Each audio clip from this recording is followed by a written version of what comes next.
Well, according to this article published on the BBC News Technology website on the 21st of January 2013, according to a chief scientist who is a so-called expert, they are now blaming social networks such as Facebook and online gaming for the lack of cohesion now being experienced in some communities. I find this very interesting, this type of information, and I think it's definitely something we should be paying attention to. You know, Facebook is really our last bastion of connectedness, especially when we are sharing information that is empowering us and also allowing us to awaken others to the truth. Now, this is not really what Facebook was created for. Facebook was created as a database to be able to track everybody. And unfortunately, because as I have repeated quite often, and it's not unfortunate for us, but for them, they aren't really that intelligent when it comes to rolling out certain programs or certain events. You know, they don't always understand the outcome of what it is that they are doing. And there's always a polarity to everything. So the very ironic polarity to them trying to create this database of as many of us as they can is that this has allowed us to meet other like-minded individuals and share information and empower ourselves. So now they need to try and find a way to hinder our ability to connect. And seriously, Facebook is a joke. They try and give us the belief that they are about us meeting and networking.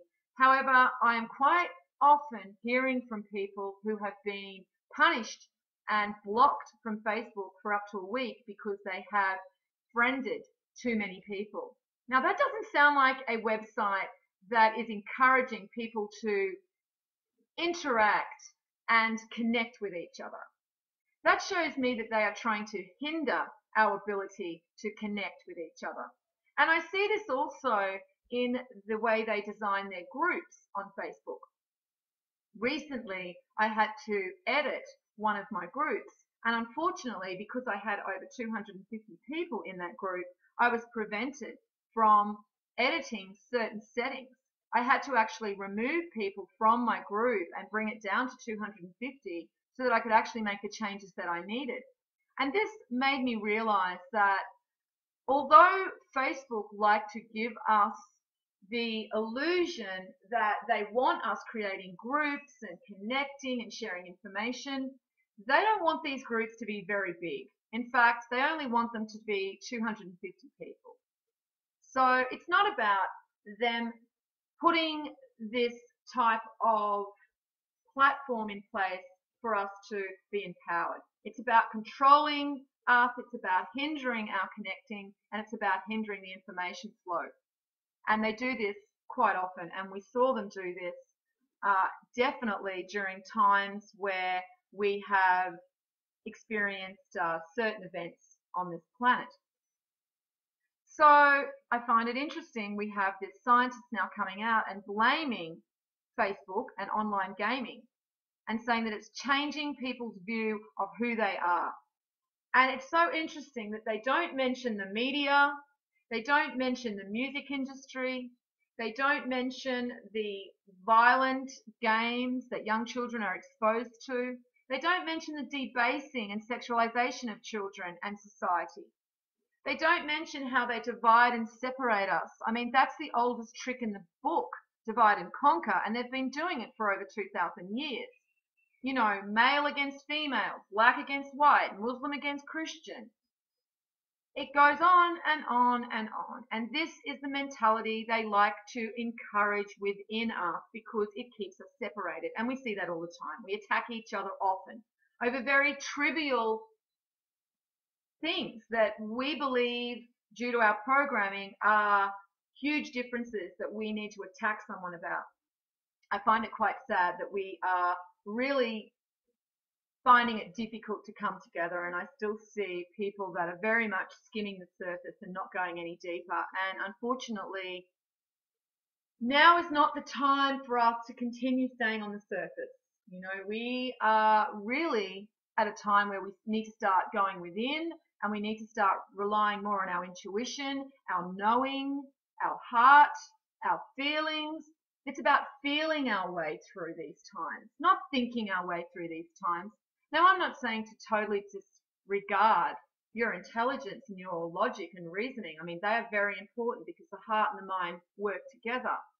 But we really do need to understand that we've got to move out of this thinking mentality only and start trusting what they've often referred to as the paranormal and, you know, psychic abilities, and made it something that is quite a outlandish, or something that if you believe in, then you are not really someone that is connected to this reality. You know, it's all about materialistic views of, you know, what we see and feel around us is only our reality. Everything that's unseen is basically to be ignored. And everything unseen is basically what is now going to empower us. All of these feelings and emotions and intuitions and knowing that we are experiencing, we should not be ignoring. And if you aren't understanding what intuition and knowing and working through the heart means, well, that's probably because you're not utilizing those areas or those aspects of your spirit. And it's really time for you to start knowing that side of yourself a lot better, because that is going to be beneficial for you when we start moving into these more intense times. And they are coming, and this is what we are seeing. And, you know, especially in regards to these types of articles that are telling us that we have chief scientists who are doing these reports for governments, and they're blaming social media networks like Facebook and online gaming for the lack of cohesion in communities, and saying that it is changing who we are, and saying that these media outlets or these media platforms like Facebook are also the cause of riots and, you know, can be used in a destructive way. I find it interesting they give an example of the 2011 UK riots, but they don't give any examples of the Occupy movement and how successful they were, and how, for the most part, the Occupy movement was absolutely a peaceful way of protesting about the corruption of the bankers and the governments. So we can see movement here. We can see that they're trying to clamp down. We need to understand that they will clamp down on Facebook, because that really is a tool that they don't want us to have. The ability to connect easily with each other on Facebook may soon be hindered by these types of reports, because basically what this scientist is saying is that there needs to be certain systems and procedures in place when we are utilizing these social networks to make sure that we are using them correctly, and that they can't be something negative for us as a society. And I mean, I find it absolutely ridiculous that they would even be trying to propose something that is so, you know, hilarious. To blame Facebook for the broken and twisted society and civilization that we now are is just absolutely ridiculous. There's so many other factors to why we are as broken as we are, and least of them is Facebook. So something to pay attention to, guys. But, you know, really, we need to understand that necessity is the mother of all invention, and they will not stop us from coming together. What is happening now is a natural, cyclical event. The virus has overtaken on Mother Earth, and that is about to be rebalanced. Just like the virus in our body gets destroyed by our white blood cells, this is exactly what we're going to see happen on this planet. And this ensures that our beautiful planet continues to exist for many millennia, because if she did not have a way of correcting herself, then I don't think that we would really have more than 150 years left on this planet.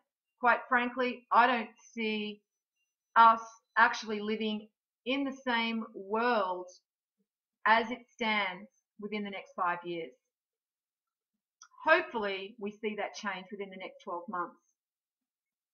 I don't know if that's going to happen, but I do know that change is coming, and I do know before we get to the good stuff, we're going to have to experience a lot of ugly stuff, and we really do need to keep our wits about us and keep paying attention, especially to information like this, and understand that there may be a day where we need to find alternative ways of communication. All right, guys, well, I will leave it there, and I'm not going to read the article. I will post it underneath, and you can read that for yourself. But, as I said, very interesting and very much worth paying attention to. Well, as always, peace out.